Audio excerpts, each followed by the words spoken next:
Chapter 1: The Arrival. The chapter opens with the sharp clanging of metal doors and the echoing footsteps of guards as Marcus takes his first steps into the prison. Fear grips him, mingling with an unwelcome bravado as he recalls the chaotic intake process. Voices of other new inmates rise and fall around him, a cacophony of anxiety, bravado, and trepidation. With vivid descriptions, Marcus reflects on the stark reality of his new environment: the cold steel, oppressive walls, and the unyielding gaze of surveillance cameras. He shares the internal battle between vulnerability and the need to appear tough. Surrounded by strangers, he recounts the unnerving acceptance that this place is a crucible for character, a chance to confront his demons.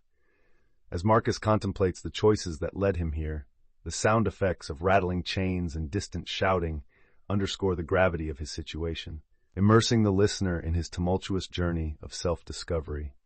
Chapter 2: The Bonds We Forge. As the cold concrete walls enclose Sarah, she discovers an unexpected warmth in the friendships forged within these confines. In here, isolation is a choice, she explains, her voice filled with resolve. Through shared struggles, laughter, and tears, deep connections blossom among inmates. She recalls one particular young woman, frightened and alone, seeking solace in the art room. Sarah became her mentor, guiding her to express her tumultuous emotions through painting. The soft stroke of a paintbrush gliding across canvas resonates in the background, mingling with the sounds of shared laughter. Sarah chooses to focus on the light amidst darkness, emphasizing how creativity can be a lifeline. Art saved me, she reflects. Her story is a testament to resilience, showcasing how bonds formed in adversity can transcend circumstances. In this bleak setting, these relationships offer hope, igniting a sense of purpose and belonging, reminding listeners that even behind bars, humanity thrives. Chapter 3: The Daily Grind. Through the eyes of Amir, listeners are immersed in the monotonous rhythm of life inside the prison walls. He vividly recounts his daily routine, where each day blurs into the next, defined by the clanging of metal trays in the cafeteria and the sound of boots shuffling across the cold concrete floor. Amir reflects on the mind-numbing tasks, scrubbing floors, assembling products in the workshop, that serve as both punishment and an opportunity for introspection. Amidst the clatter and chaos, Amir finds solace in the mundane, using these moments to reflect on his life before incarceration. He discusses how engaging with fellow inmates during work fosters camaraderie and the sharing of stories, a lifeline amid despair. Background noises of machinery and distant chatter punctuate his narrative, painting a vivid picture of life in this constrained environment, where every dull task carries the weight of personal history and the hope for meaningful change. Chapter 4: Moments of Clarity. In the dim light of a therapy room, Don, a seasoned inmate serving a long sentence, shares his profound journey of regret and transformation.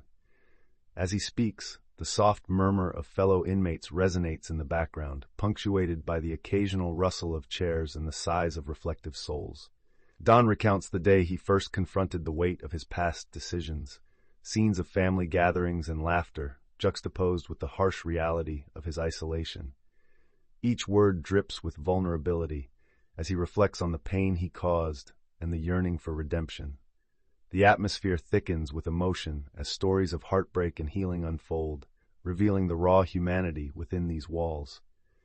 This moment serves as a catalyst, igniting a flame of introspection among the group, as they collectively navigate their paths toward forgiveness and self-acceptance. Here, amidst the echoes of their shared struggles, clarity begins to surface. Chapter 5: The Prison of the Mind. In the shadows of concrete walls, Sarah returns to share the silent battles fought within the minds of inmates. She describes the pervasive anxiety that grips them, often intensified by the oppressive atmosphere of confinement. With a trembling voice, she recounts her struggles with fear and hopelessness, revealing how many inmates become prisoners of their own thoughts. The chapter intertwines whispered confessions, fragments of fears, dreams, and regrets, with the rhythmic sound of heartbeats, amplifying the emotional weight of her narrative. Sarah speaks of the various coping mechanisms developed in the face of psychological turmoil: meditation, journaling, and creating art. Each act becomes a lifeline, a way to snatch back control over their swirling emotions. The haunting echoes of vulnerability resonate in the air, reminding the listener that even in the deepest darkness, the quest for mental health and peace is a universal struggle, a testament to the resilience of the human spirit. Chapter 6. The Rebirth. As the prison walls echo with laughter and applause, the atmosphere transforms during the highly anticipated talent show. Inmates gather in the rec room, their faces illuminated by both nervous energy and excitement. For many, this is more than just entertainment. It represents a rare opportunity to express their true selves.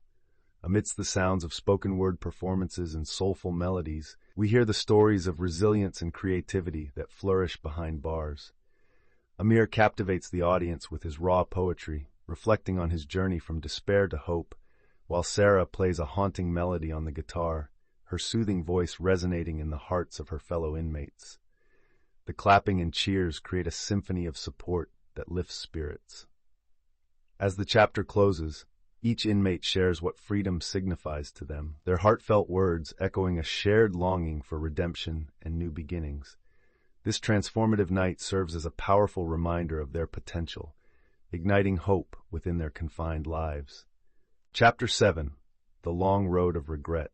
In this poignant chapter, inmate Jeremy opens up about the regret that haunts him following his incarceration. As the sound of muted footsteps echoes through the hall, he reflects on the choices that led him to this maximum security prison, a path marked by poor decisions and fleeting moments of anger. Every day is a reminder of what I've lost, the people I've hurt, he confesses, his voice tinged with remorse. The background features solemn, reflective music, enhancing the weight of his words. Jeremy recalls his family's disappointment, the pang of shattered trust, and how he wishes he could turn back time. Yet amid his sorrow, there's a flicker of hope, as he shares how this experience has prompted profound personal growth.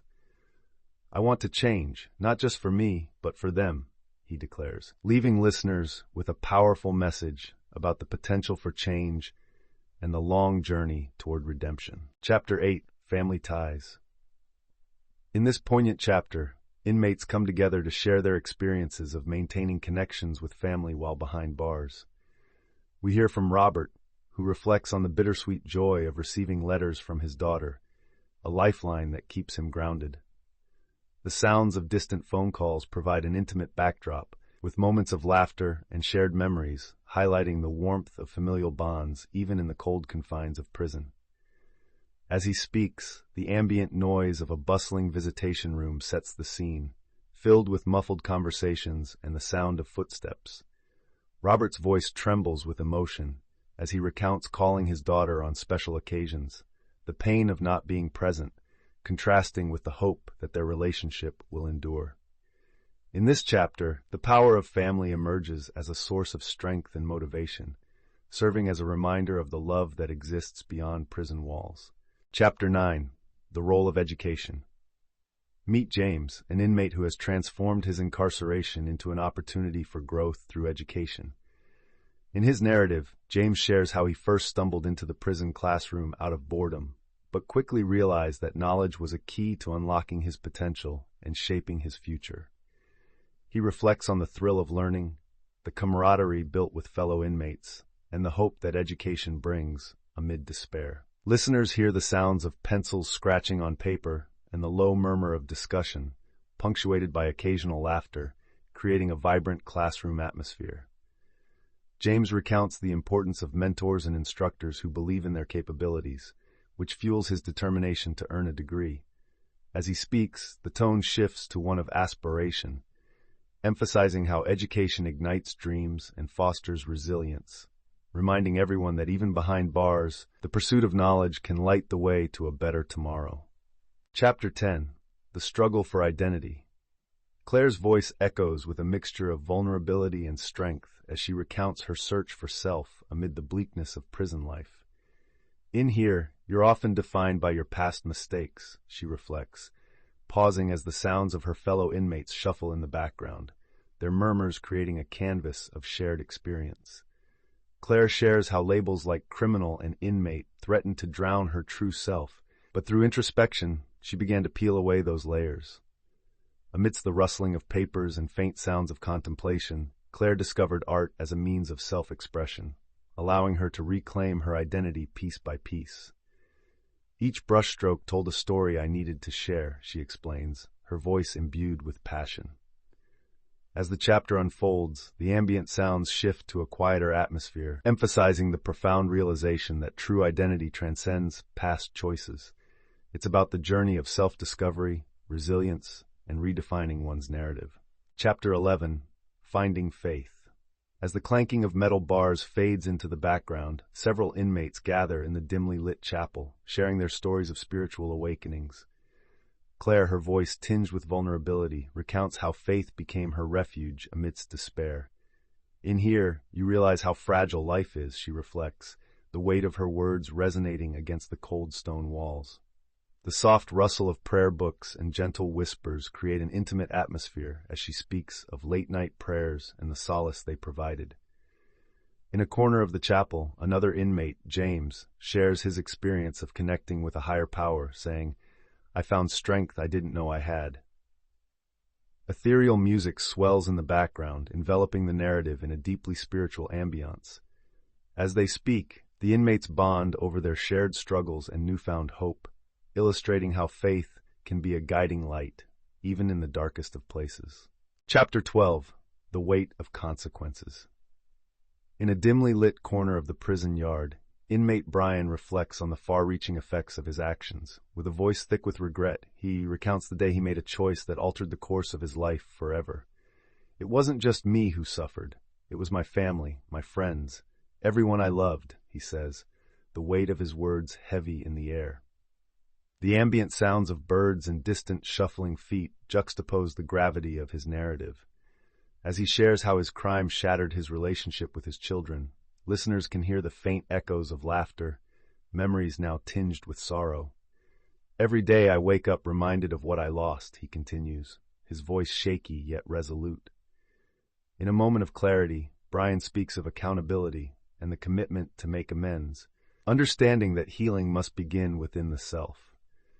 The somber tones of a cello underscore his deep anguish, inviting the audience into his world of remorse and hope for reconciliation. Chapter 13, The Search for Redemption.